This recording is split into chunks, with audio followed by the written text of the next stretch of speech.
get it recorded. So what I would like for you to do is, in your own words, introduce yourself Sure. and describe what you want to be known for and the work that you do. Oh, that's a big question. Okay, so I'm Tiq Milan, and you see wearing my shirt. I'm hella black, hella queer, hella proud. Trans man, a father, an ex-husband. And I've been an advocate in the LGBT community now for almost 20 years. And I don't know what I want to be known for. I don't know. I guess when my number is called, I hope that I've left this world a better place than when I came into it. I hope that I have made my mark on people, and that the example that I try to be in this world, and the work that I've done has a legacy, and even more than a legacy, that what I want. I want to be known that I left a blueprint, that there is a blueprint, not so much a monument to my achievements, but a blueprint for the future, for my children, for our children, so that we can live in a better world that is more inclusive and more loving and more open. That's what I want. That's beautiful. I think you're for sure already doing that. So how I want to start the conversation is, I want you to tell me, what is the big deal about love? Like, what is it? Why have historians written about it? Poets have gone on and on about it. Like, what's the damn deal? Yeah, what is the deal with love? I was thinking about this the other day too. Love is kind of like, I feel like it's the foundation of a lot of the things that we do, right? It's what motivates us the most. Sometimes the love that gets toxic and that is misused turns into fear, and we see that happen.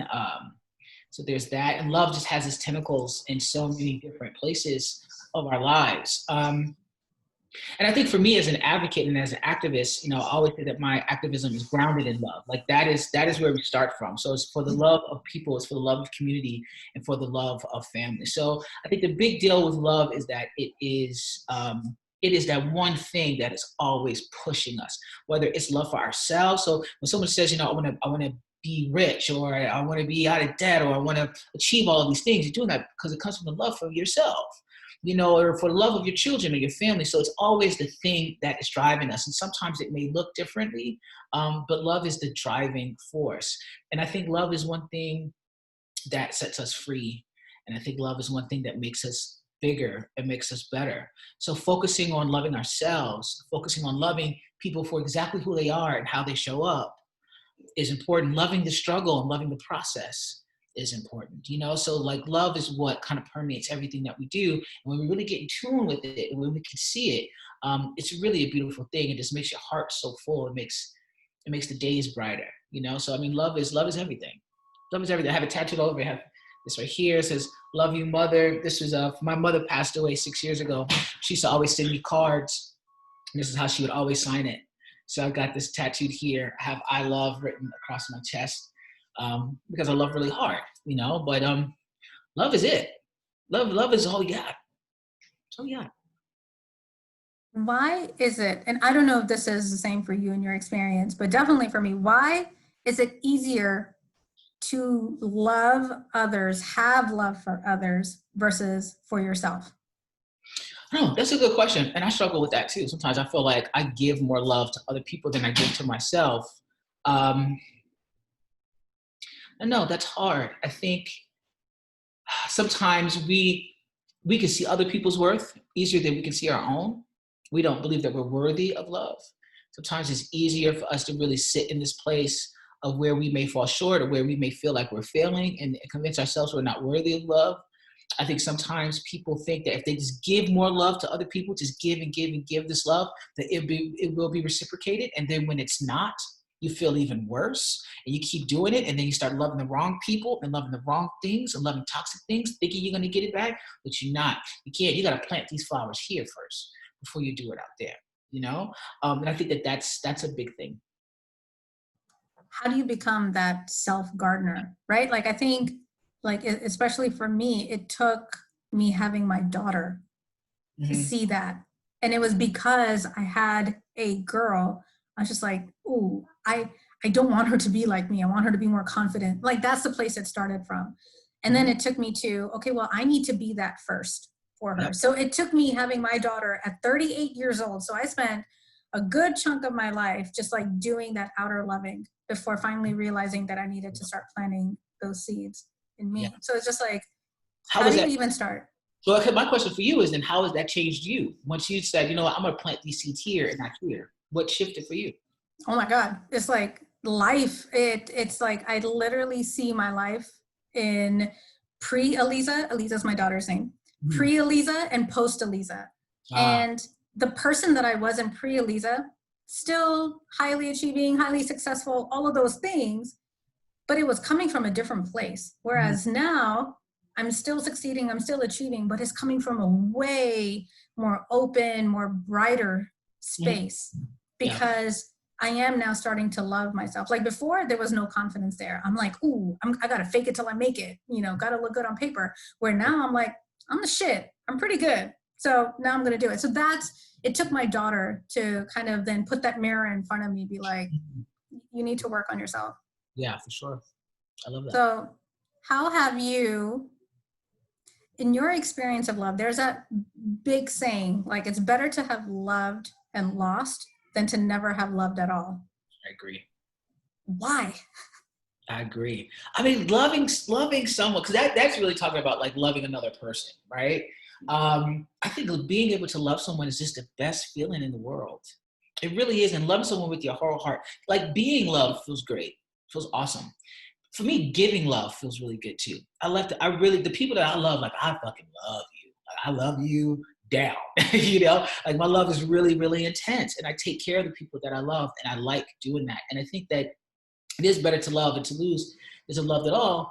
But then you have to come to that realization. You have to come to the realization that when you love someone with your whole heart, when you love someone with all the intensity that you have, you are running the risk of having your heart broken.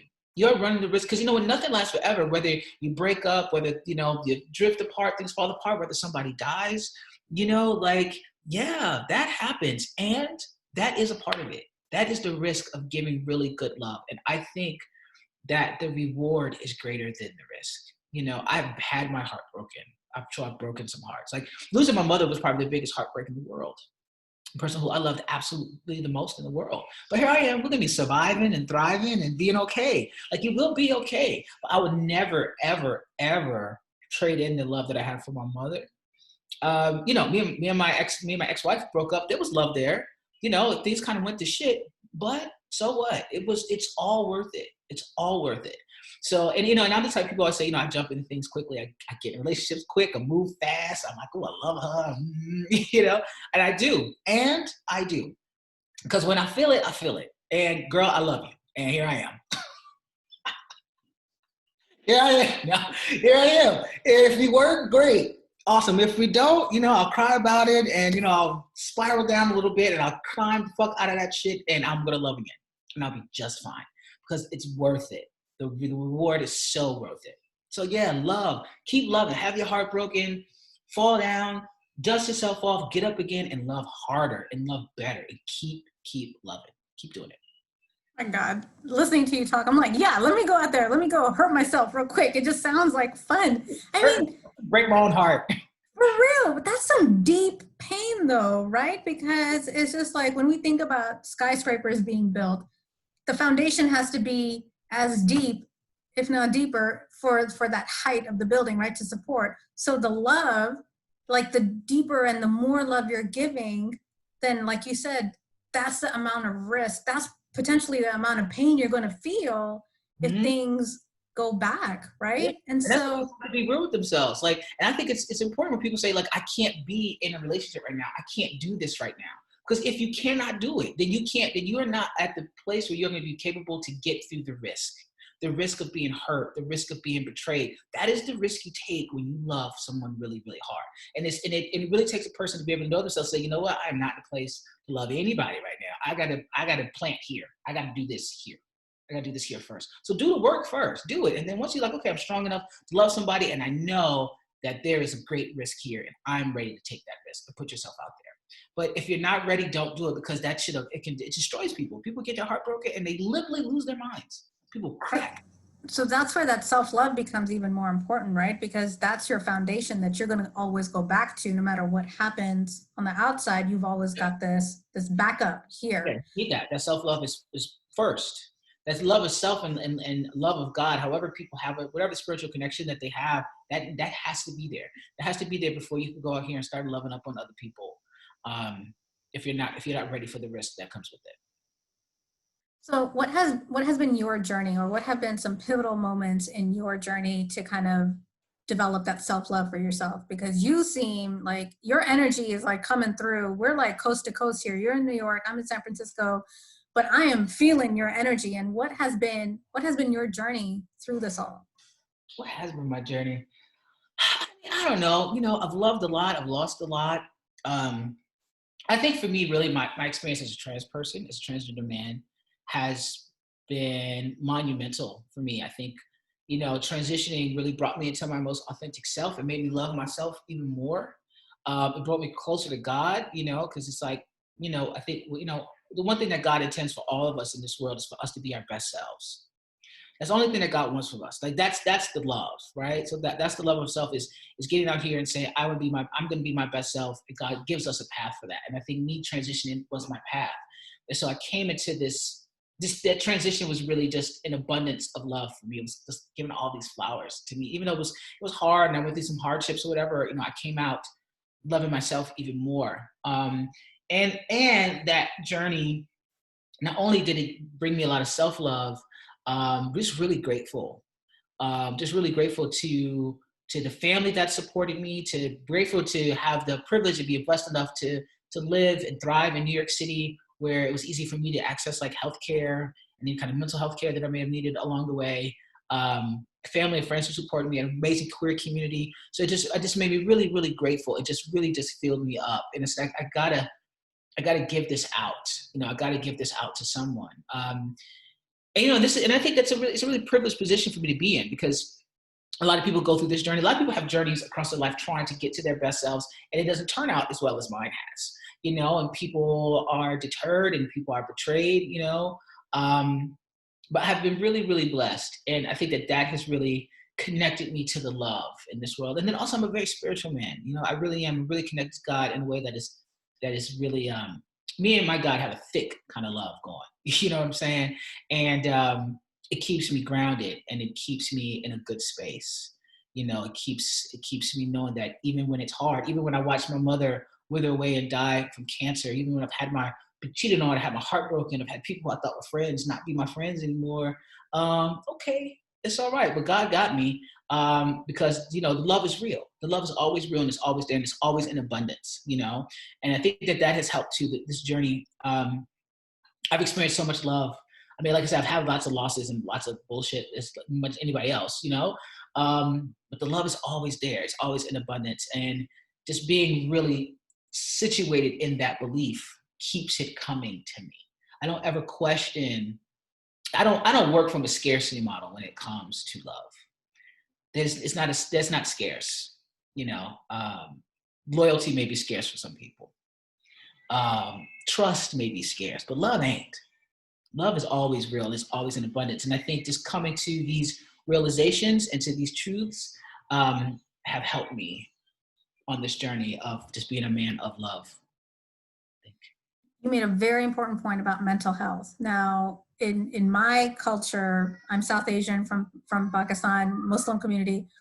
We're just like, you fix your own problems. You don't go talk to other people about your problems, right? And so there's that stigma about getting help Yeah, for mental health. There's certainly a stigma around that in the Black community.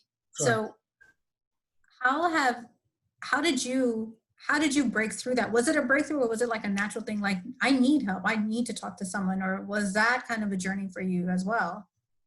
Um, yeah, I think, yeah, it was a journey. I don't know if it was a breakthrough. I always knew that talking to someone was possible. And maybe it's because it's something that I've always done. Like growing up, I remember like in high school and like middle school, had guidance counselors, that were really cool. I mean, I had one really racist guidance counselor, and I had to get a new one.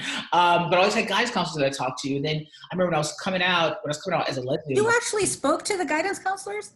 I I I spoke like I always felt like they were figureheads. I'm like, I don't need to talk to them. Maybe I was already so deep in that stigma, like you don't need to talk to anyone, just go to school, get your work done and go home. I love talking to people. Talk to me, help me out. So I talk to the guidance counselors. Yeah, I talk to them every week. And then I used to go to this organization called Gay and Lesbian Youth Services when I was 14, when I was first coming out. They had a counselor there that I was really talking to. So I think I just got into this place. And then also just being in queer communities specifically, and doing advocacy work, which I've been involved in since I was a teenager. That's always percolating. There's always talk around, like getting somebody to talk to. There's always somebody to talk to, whether we're creating mentor-mentee relationships, whether you're working at nonprofit organizations and they have, staff, therapies on staff. Like, it's just always kind of been in my world. So I don't think there was ever like a moment. It was just something that was always there. And that's the thing. That's why I love queer community so much, because there's a more expansive look at what people need because of the marginalization of people, because people, queer and trans people, particularly queer and trans people of color, oftentimes need so much support that they're not getting from the people supposed to support them, like our systems, our families, our religious institutions. So with queer community, there has been created lots of pockets where there's no stigma around getting help. It was like, we're queer, we're trans, we're Black, we're people of color, we're Muslim, we need to talk to someone. So it's something that's kind of always been around. So, and for me, I've been in queer community since I was 14, and I'm 40 now, so just about most of my life. So it was never anything that I looked at as a stigma, because it was what was happening in my community. So for me, I think that was a journey. So it wasn't necessarily a moment. I think the moment was when I realized, I think the moment came, particularly when I was transitioning, that like really like talking to a therapist is what I actually needed. So I never felt stigmatized by it. It was just like get to the point, I was like, you know what? And it wasn't like I was like had any kind of like mental breakdown. I had like mental health issues in that way. It was just like, maybe it'd be good for me just to talk to someone, just to keep my head above water, but it wasn't like a breakthrough kind of thing. That is kind of the ultimate self-love too, right? Where you don't need to talk to someone because you have a problem, like maintenance, like, hey, it's upkeep, I'm taking care of my skin, I'm taking care of my hair, I got to take care of my mind, and I got to take care of my heart. And you do that. That's another form of love that you're giving. So I love that. And I love that you've been so open about talking to people from such a young age. And then it's just, because not a lot of people, especially queer people, right? Like at that age, a lot of people are struggling through so much. They just don't know how to open up. Mm-hmm. And so from that, how did love change for you, or the way you feel or give love change for you when you became a parent? Oh, how did love change? I think it just got bigger. Now that I have my daughter, what I know? I know that I will burn this motherfucker to the ground for my daughter. That's what I know. That's what I know. Right? Like it's intense. Like it's intense. Having a child, it's just no greater love. Like it's scary. It's like I love this kid so much it almost frightens me. You know what I'm saying? It's just this really kind of intense kind of love that has really made me sit up a little bit straighter, think a little bit clearer. It's really, having a child should inspire you in the best kind of way. It should freak you out. It should freak you out a little bit, but it should inspire you in the best type of ways, inspire you to ascend and be the best person that you can be, because this person demands that from you. And this person did not ask to be here. And they demand for you to be the best that you can be so that you can grow them up to be better than you. That's what my mother used to always say to me. She said, I'm raising you to be better than me, to achieve more than me, to be smarter than me, to be more confident than me, to be more cultured than me. I'm raising you to be better. So if I'm trying to get here, I want my baby to be here, and it's just, and then watching them grow. Like, I was there when my daughter came out. Like, I remember when ex-wife was in labor, she's like laboring, right? And I like took my shirt off and I jumped on the bed, and the midwife was like, get down, get off the bed. I was like, I don't know what to do. It was just, and just watching her from day one to now, she's like 2 years old, and she's like talking and showing me her little stuff, and like just watching them develop into a human being is like, it just makes your heart just burst. Like there's been times I just look at her, just tears in my eyes, like that's my baby. Like she belongs to me. What am I supposed to do? And it's like crazy. Yeah, I feel crazy. All you can do is just love them. all you can do is just love them, love them, love them, and take the best care of them as you can, you know. But that unconditional love is nothing like I have ever felt before. It really isn't. Tell me what the hell is meant by unconditional love. You know, I think when we say we love someone unconditionally, then there is no but after that. That's it. I just love you. I love you, but you're gay. I love you, but I wish you were this. I love you, but this. No, no, no, no, no, no. There's no but. I just love you. I just love you. And I love you for everything that you are and everything that you aren't. I love you when you're at your best. I love you when you're at your worst. I love you when you got some money. I love you when you're broke. I love you when you're fucking up. I love you when you're achieving. I just love you. That's it. That's what unconditional love is. There's no conditions. There's no but. There's no asterisk. This is just love. That's it. So then when we're thinking about unconditional love, right? Because sometimes it can be thrown in your face like, oh, but you don't love me unconditionally. But it could be because you're setting limits to how that person can treat you. If they're disrespecting you, right? And then you're setting limits and then it gets thrown in your face. Oh, but that's not unconditional love. Mm-hmm. That's different. I think that's different. I think we all have to have boundaries. I think when it comes to the relationship between a parent and a child, that's one thing. Like that unconditional love is one thing. But when it comes to the relationships we build with other people, whether they're our romantic partners, our platonic partners, or our family, like I love you, and you're going to have to work within these boundaries that I have. Or if not, it doesn't mean I don't love you anymore. Maybe how I love you is going to shift. I don't ever want bad for you. But I can't be a part of your life, or you can't be a part of my life if you can't work within my boundaries. And having those boundaries is self-love. I gotta love me first, and loving me first says these are the things I'm going to tolerate, and these are the things I absolutely will not. This is how you're going to treat me, and this is how you're not going to treat me. And if you can't get down with this, got love for you, go over there, and I could love you from over here. Right? So that's, I think, is a difference. So I think that can be, it's really toxic for people to even do that to someone, to throw that in their face. Oh, you love me unconditionally, but you have all these boundaries. Yes, the fuck, yes, I have boundaries. Yes, I have boundaries. But loving someone unconditionally doesn't mean just all willy-nilly. I mean, you can just do whatever you want, treat me however you want, or I can treat you however I want to. That's not love. That's abuse. And people get that twisted sometimes. Right. I like how boundaries seems limiting, which seems like a but word, but limit. But you said, I love you, and we're going to do this within these boundaries. So, and means additive. So setting boundaries doesn't necessarily limit the kind of relationship that you can have with a person, no matter who that person is, work, personal, love.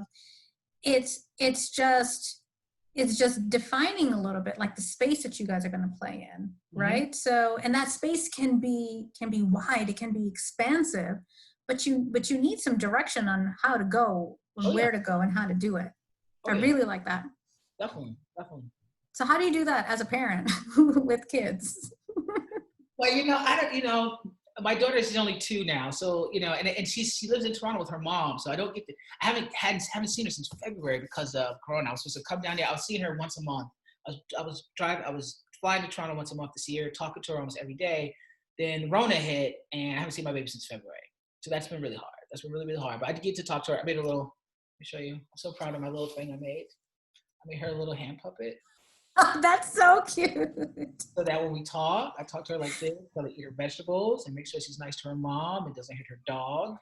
Does it have a name? What's the name? She calls her Cookie Monster. Oh. I wanted to name her Luna, but Sue Soleil saw Cookie Monster, and I was like, well, I guess we're Cookie Monster. So I made this for her. But so boundaries with my daughter. So as of right now, with her being 2, I'm just trying to teach her how to have some boundaries. So when we Skype, she has a puppy. One of the things I know she does is the puppy will do something and she'll hit the dog. So I'm trying to teach her not to hit. Like, do not hit your dog. Mommy said don't hit. Daddy said don't hit your dog. So just setting some boundaries with her, and like with her and her dog, me setting those boundaries around her not being violent with the dog is how I want to show her how to show love. She loves this dog. She loves touching it, and she loves, oh, he's so cute, he's so fluffy, she always says, but then he starts to do something and she'll hit it. So I'm trying to teach her, like, violence is not love, violence is not discipline. That's not how you love Mello. That's your dog's name. You love Mello. You just talk to him. So, trying to show her that boundaries are love too. right? And then she also has like boundaries with me. You know, she's 2 years old, but you know, you're not gonna throw things at me. You're not gonna hit me. You know what I'm saying? You know, we're gonna have these little things. So I think like teaching children those boundaries while teaching them those self-love is what it is.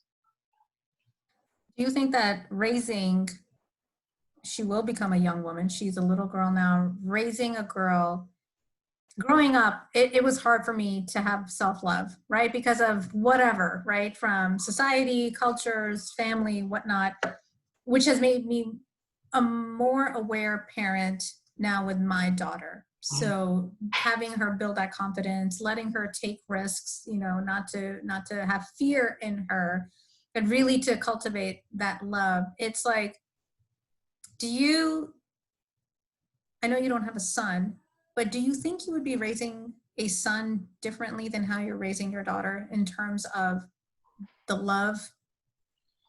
In terms of the love, no. In terms of the love, I would still love my boy and kiss him and hug him and tell him how much I love him and still give him that care. But I do think if I had a son, I'd probably be a little tougher with him. You know, something about having a daughter for me, and you know, people can come for me all they want. I don't care, it's my child. Something about having a daughter, it's just this soft thing that she brings out of me. You know what I'm saying? I can look at Soleil and I can just tell that she's just gonna run circles around me. I'm not tough with her.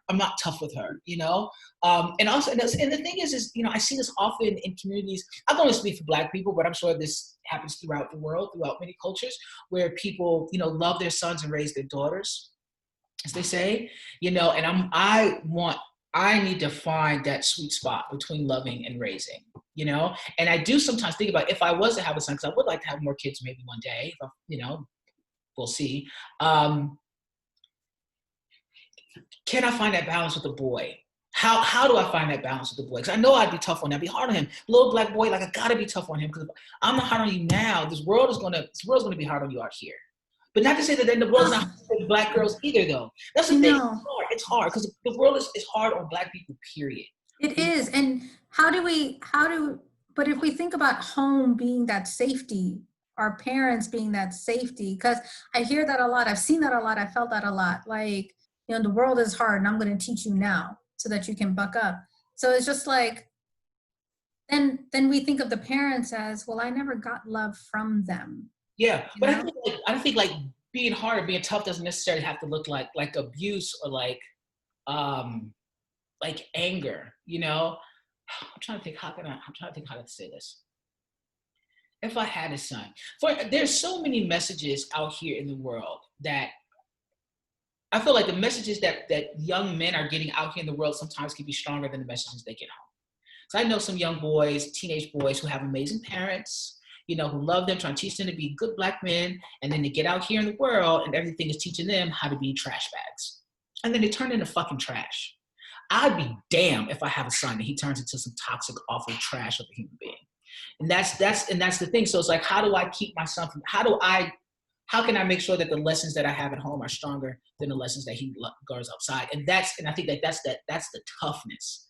Like teaching him that you can be compassionate and strong. You can be a protector and a provider and still be a nurturer. Like you could do all of these things. None of these things, like being nurturing or caring, doesn't make you less of a man. Being soft, I'm a soft kind of guy. I'm not no hard alpha male kind of guy. Being a soft man does not make you less of a man. How do I instill these things into my son? I think about that often. I don't know. I don't have the answer yet. I think if I was to have a son, as a parent, you kind of don't know blueprint. We don't know what the fuck we're doing. You get a kid and you just figure it out. You just figure it out as you go. You know what I mean? So I think if I had a son, I would figure it out. But for me, having a daughter, definitely more softer with her because I also think that the world is really hard on Black women. And treat Black women and Black girls like they don't deserve care, like they don't deserve nurturing, that they should have a soft place to land. And as long as I'm breathing, I will always be that soft place for my daughter.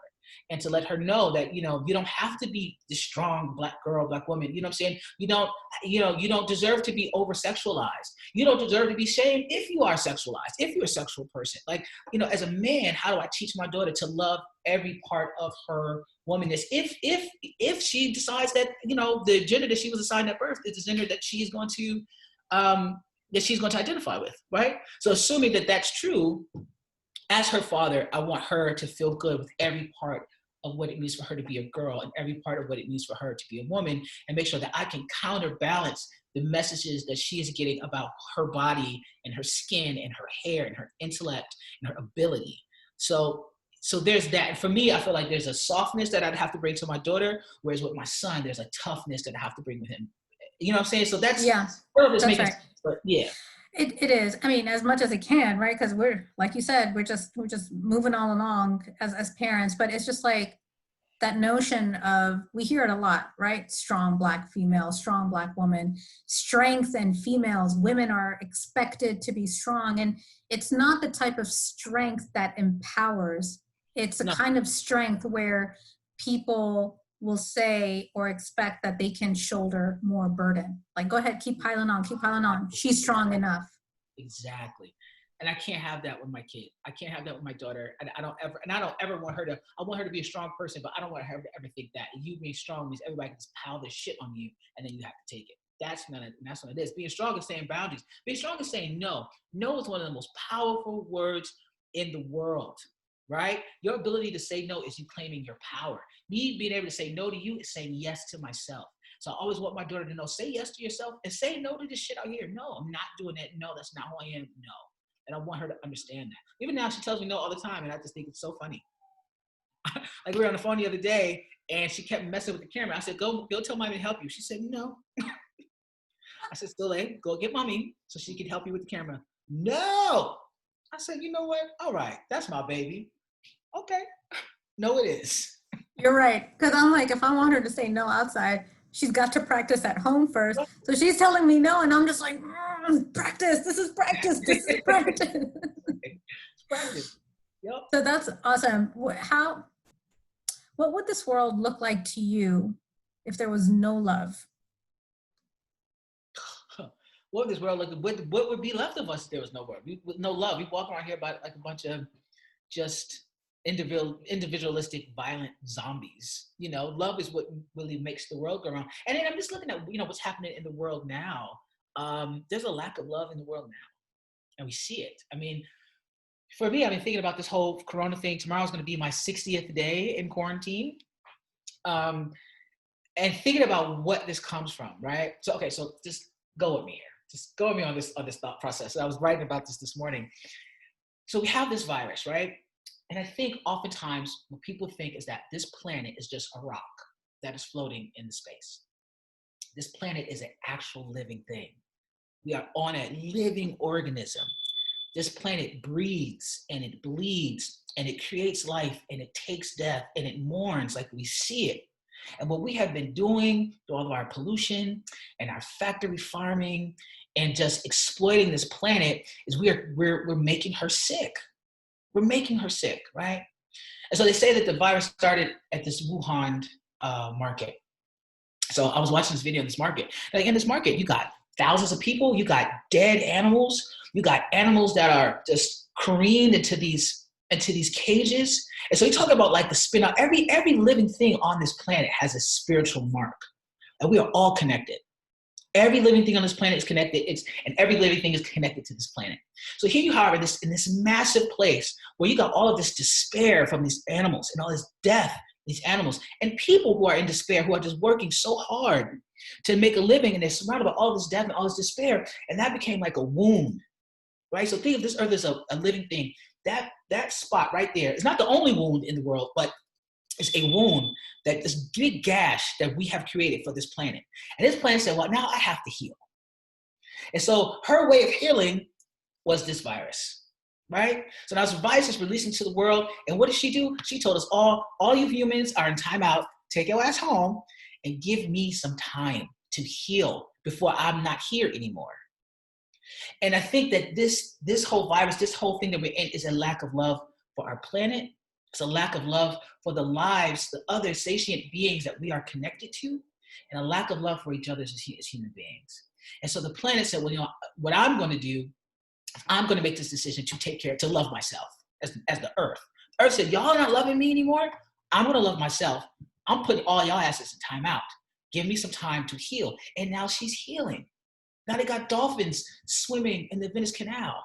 You know, I had a friend of mine tell me they were out, I think in like Miami, they saw dolphins like right by the shore. Animals are running free. Like air pollution has gone lower than it has in decades because she's trying to heal.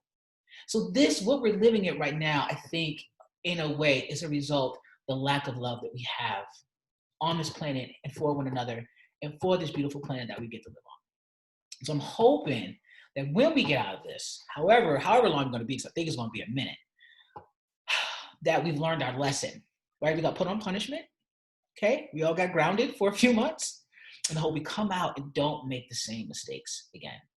And love harder, love each other better, love this planet better, and have some reverence to all the other living things that gives us life and gives us nutrition if you're a meat eater, and that depend on us.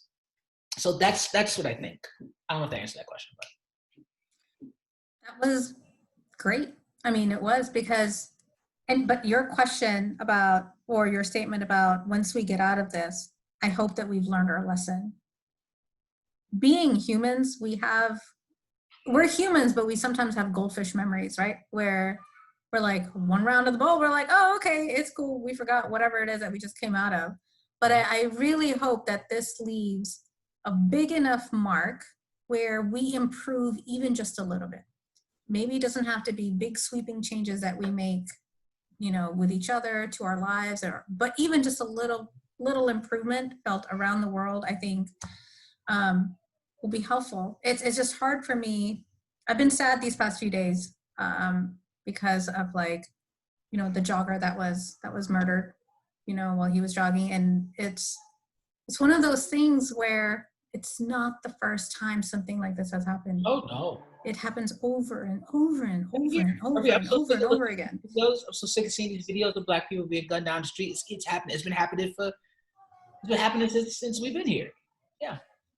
So it's just, and then it puts me back into this, you know, I pride myself in being able to make my heart swell in love for the world, for everyone else.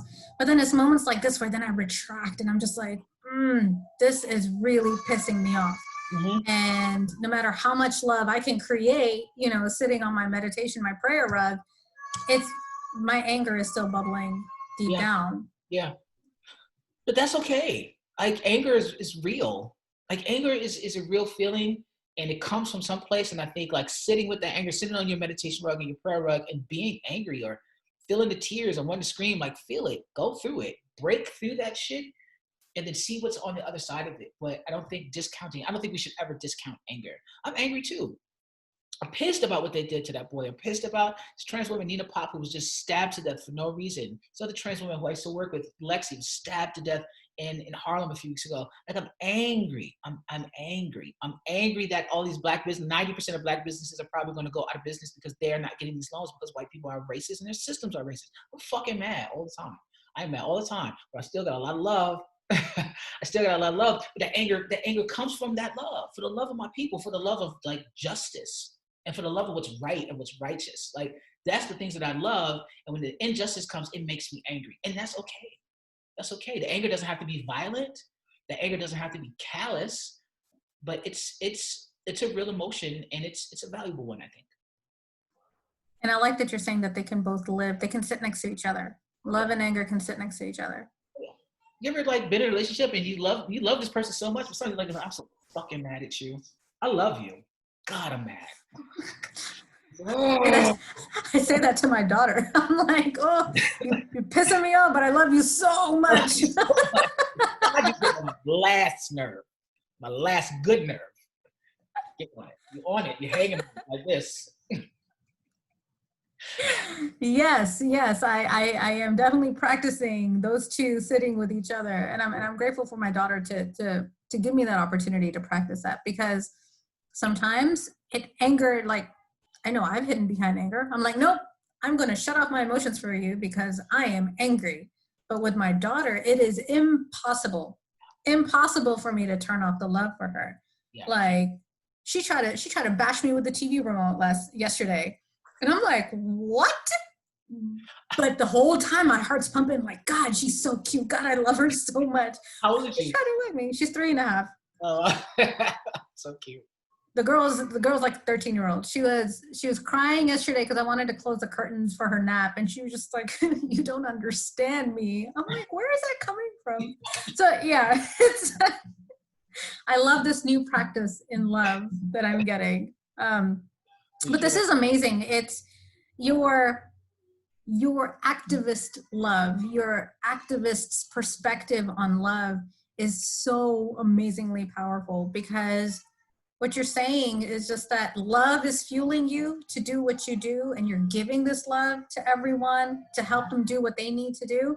But then it's also fueled by all of these other powerful emotions that kind of, you know, help you realize how important love actually is in the work that you're doing. Absolutely. Oh. You got it. Oh, thank you. Thank you so much. I'm going to stop recording now.